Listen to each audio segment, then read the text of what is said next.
Hi, I'm Dr. Katrina Jones of KKJ Forensic and Psychological Services, and I'm here today with Barbara Szombatfalvy, who is a family law attorney in Durham, who I love to work with. And today we're going to be talking about how to deal with the COVID crisis and custody. So thank you for joining us, Barbara.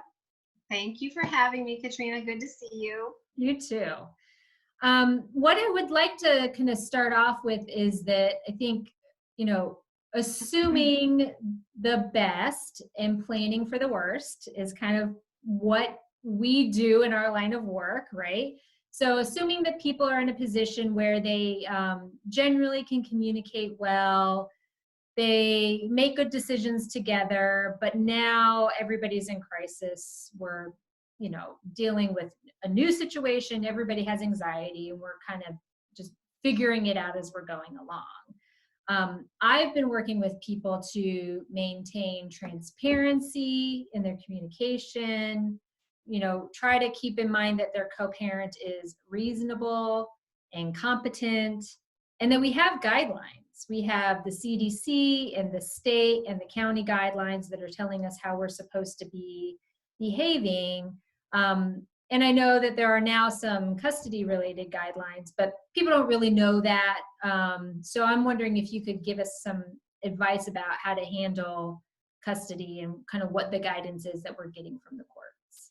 Sure. So when this first started happening and everybody was adjusting to the new normal, people were generally just freaking out about, should I send my children to the other household? Do I know that the person in the other household is really following social distancing guidelines? Are they following the recommendations about, staying in small groups or staying far apart? Are they taking the children into public places where they have contact with other people? So all of that. So there were, and I know that, for me and numerous other attorneys that I know, we've gotten several calls and emails from clients who are really concerned about this sort of thing.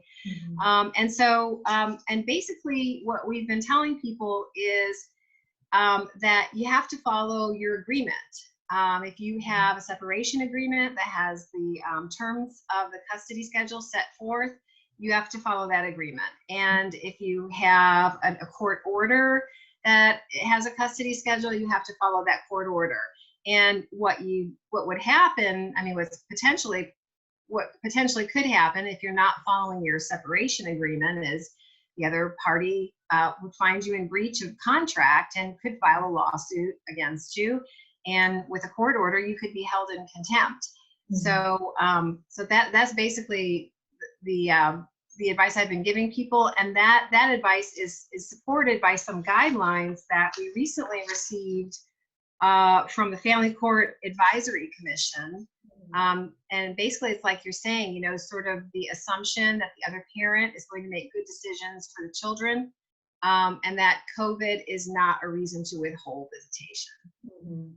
So then how are people handling things that feel like exceptions? Maybe one parent doesn't think the other parent is making good choices with social distancing, or one parent they don't necessarily have COVID, but they have asthma, or they have, some sort of other respiratory COPD or something that places them at risk. Or one or both of them is a healthcare provider. I'm just wondering, because those are the kinds of things that are coming up versus normal situation. We both are working from home, the kids aren't going anywhere. It seems more common sense. Yeah, they should be going back and forth. But what about these exceptions? Right. Well, I think, first of all, as far as the healthcare providers go, we know that some, but not all, healthcare providers are at greater risk. Some, if you're working in an emergency room with COVID patients, you're going to be at higher risk than somebody who is working in a clinic with children where, they're checking the temperature of everybody that's coming in and everybody's wearing a mask, etc. But basically, regardless of where the person works in healthcare, the assumption again is that that person is taking every possible step to protect themselves, right? Because the healthcare worker doesn't want to get sick, and the healthcare worker doesn't want to expose his or her children either. And Right. so there are protocols that healthcare workers go through to keep covered when they're at work, and when they come home, to wash their clothes, to wash their hands, and that sort of thing. Mhm. So these guidelines, again, don't make exceptions for that, for the healthcare worker. They don't say, well, if the husband is a healthcare worker, you can withhold the children. It doesn't, it even these guidelines even state that just because you think the other person is not taking proper precautions, that is still not a reason to withhold custody. So Mhm. it's pretty clear, Mhm. but I understand that people would have difficulty with that. Yeah, yeah. And then I think there's the practical application. We'll see what happens later component, right? I think that people have to make choices in the moment for what they think is best for them and their kids. And we can tell them what, right, like what the guidelines are, what the uh, stay at home order is telling us, what these guidelines are telling us, and then people are still going to have to make decisions best, the best that they can. Right. And so I think what I've been encouraging people to do is attorneys are still available. So even if you don't have an attorney, you can reach out to an attorney and you can kind of talk it through, think about what are the possible consequences to your behavior, because you need to know whether or not that's something that you are going to have to deal with later on. I think one of the other things I've heard, you know, some concern about is what happens if there's domestic violence, or there's concerns about the safety of the child. So if it's what is a real emergency, is not practicing social distancing enough of an emergency that you can file an order with the court? Is that being reserved for when I think of emergency, like the kids getting beaten, right? There's Right. domestic violence between adults, that kind of thing. Correct. Yeah, I mean, if there's domestic violence taking place, then you go get a domestic violence. You go talk to an attorney and get a domestic violence protective order. But to get an emergency custody order, it's a pretty high standard, and you would have to show either that the child is in danger of severe bodily injury, or sexual abuse, or is being removed from the state of North Carolina in order to evade the jurisdiction of the courts. Mhm. So it's a pretty high standard. I don't think that if your ex-husband's girlfriend, if your ex-husband is visiting with his girlfriend and not social distancing and exposing the kids, I don't think that would rise to that level. Mhm. And I just don't. I mean, I hate to say it, it's not like you have to wait until something happens, but in this situation, you kind of, it seems like you kind of do. Right. Right. And I think, all of this, what I was saying to you before we got on camera is, a lot of this has to do with people's ability to sort of handle their own anxiety during a time when we don't have any security, when we really don't know what's going to happen, when we don't know how long this is going to last. We don't know how bad it's going to get. We don't know if we're going to get sick or somebody we love is going to get sick.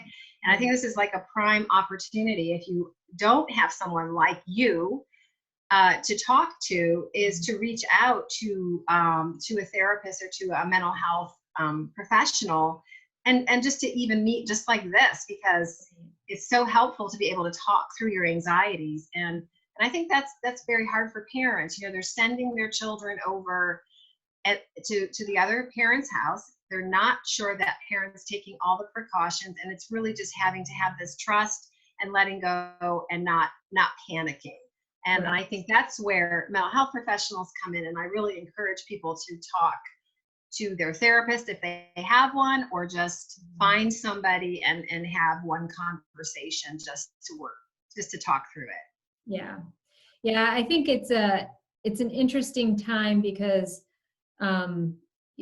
mental health in general is being talked about a lot right now, which makes me as a psychologist very happy because there's so much stigma still around mental health. And I think it's just the bright spots, right? That's what I kind of keep looking for, is what are the bright spots? People are slowing down.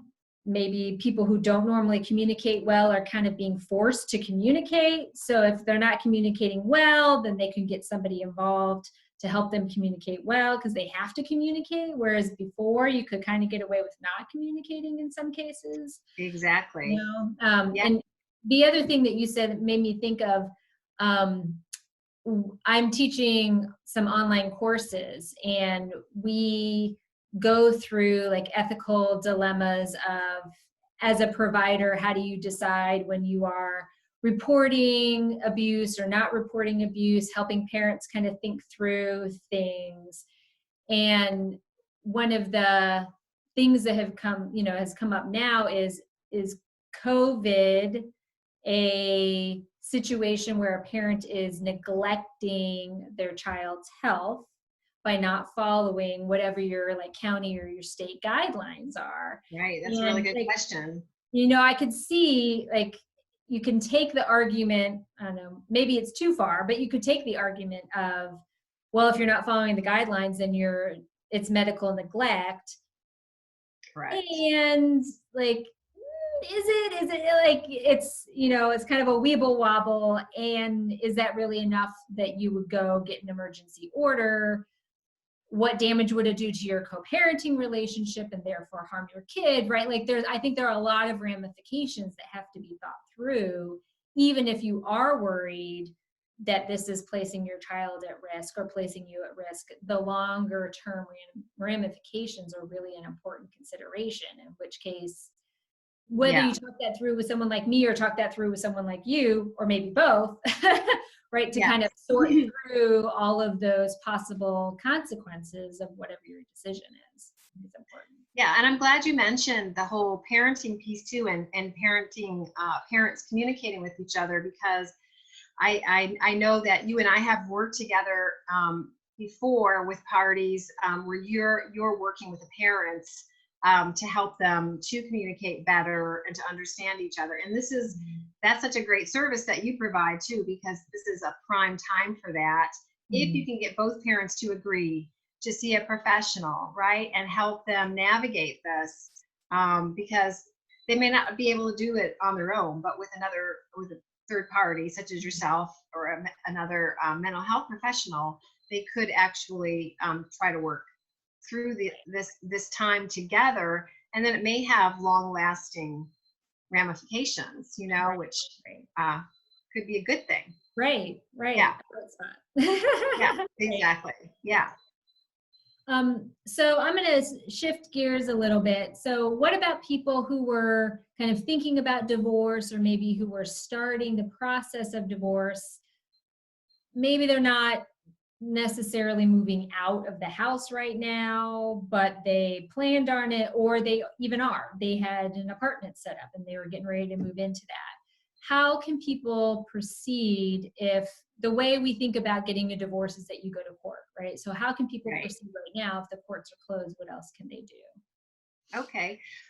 Well, I will say that the majority of my cases don't go to court. That most people, even though they have a hard time, they don't want to live together anymore, they have a hard time communicating, whatever it is, they 9 times out of 10 end up settling their issues out of court through a separation agreement, or sometimes we might file what's called a friendly lawsuit, where we're not making ugly allegations against each other, but it allows us to enter a court order to resolve the issues. So I think that right now, I know that I'm working, that other family law attorneys are working. We're meeting with clients just like this through Zoom and other platforms, and so if you find yourself in that situation where you've been thinking about separation, you can still reach out to an attorney, have a consultation, and Right. figure out what you can do. And I know I've had some people contact me during this time to get the process started. Mhm. To start communicating with the other party about separation and trying to move forward. So it's quite possible to do it, and if everybody is cooperative, it can usually work out pretty well. Mhm. And is there anything that people should be doing to be proactive if they want to avoid court? Whether that's like process or document gathering or whatever. Well, I think the best way to avoid court is to be a reasonable person. And I know that some people who might be watching this will be thinking, "Oh, my spouse is never going to be reasonable."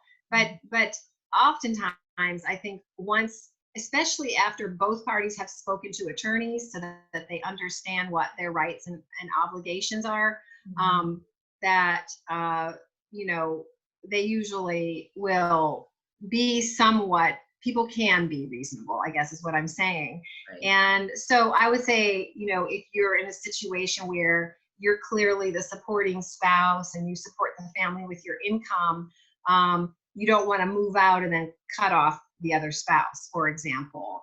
Right. Or you don't want to leave with the children, and then never let the other party see the kids, withhold the children. Now, if it's a domestic violence situation, that's different. But I'm saying in most situations where there's no violence involved, just to be reasonable as possible, to treat the other person um, with some amount of respect, and not to just, cut them off financially or cut them off from the children. Those are the situations that usually lead to court. Right.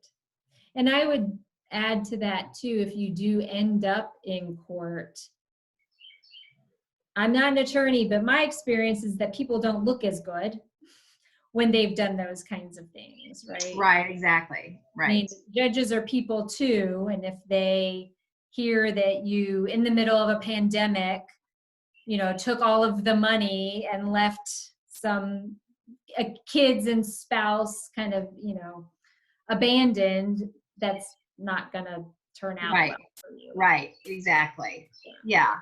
Yeah, most judges are, like you say, they want you to be doing the right thing. Mhm. And so what I find the biggest mistake that people make with regard to that is that they think that they're right and the other person is completely wrong, Mhm. and that the judge is going to see their side of things absolutely. And usually that is not the case. The judge has a much more nuanced view of things typically than most people do of their own situation. Right, right, yeah. Well, is there anything else that you feel like would be helpful for people to be thinking about in this time frame? Um, I guess one of the other questions I would have is that, I know some people who are generally kind of, they get along, they're able to make decisions, but then what happens if they really get to a standstill? Mediation is a possibility, but that's about, each of you have to then kind of agree to some sort of, not necessarily compromise per se, but you have to come to an agreement.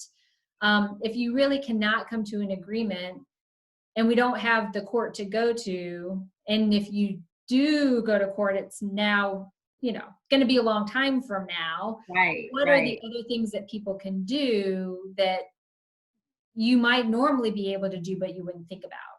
I don't know. So you're asking what to do if you are in the middle of a separation and you can't settle things through mediation and the only option is court. Mhm. I mean, then you're stuck waiting. Yeah. Right now, the courts are not going to open until June 1st at the earliest. Mhm. If they open then, we don't know. And then there's going to be such a backlog of cases that, it's going to be a while. If you had a case on the calendar already, for March, April, May, all of those cases have to be heard. And then, the new cases that are coming in. So you could be looking at quite a while before you're heard, depending on where you are, if you're in Durham or Orange County or Wake County. I mean, the bigger cities are going to be worse than the smaller ones. But so I just encourage people to really, I mean, even if you've had one failed mediation, try it again. Because I've had that happen before, where we've had to mediate something 2 or 3 times just to really get people to agree. And I do want to encourage people also right now to use the resources like that you offer and that other healthcare or mental health care providers offer, because I think sometimes even going through the divorce, people can get really stuck. Right. And sometimes they just need to talk to somebody who can help them understand why they're stuck. May not be just that they need to talk to me as the attorney, but they also need to talk to someone else about what is making them sort of get hung up on things that might make it difficult to settle. So I would encourage definitely implementing, mental health services through the process, especially now when we tend to be more isolated. Right. Yeah. Are there still, can people still get a parenting coordinator or do arbitration? Is that still a possibility? Yes, there are. So if the parties agree on a parenting coordinator, to appoint a parenting coordinator, the judges are still signing orders that are entered by consent.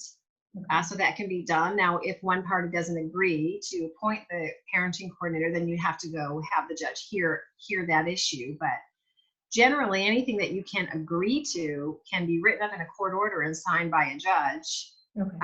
So they're still available to sign orders and try to keep things moving forward as much as possible. Gotcha. Okay. Well, thank you. I really appreciate it. Thank you. It was nice to chat with you, and hopefully we'll be able to do this in person. I hope so too, sooner rather than later. Thanks a lot. Thank you.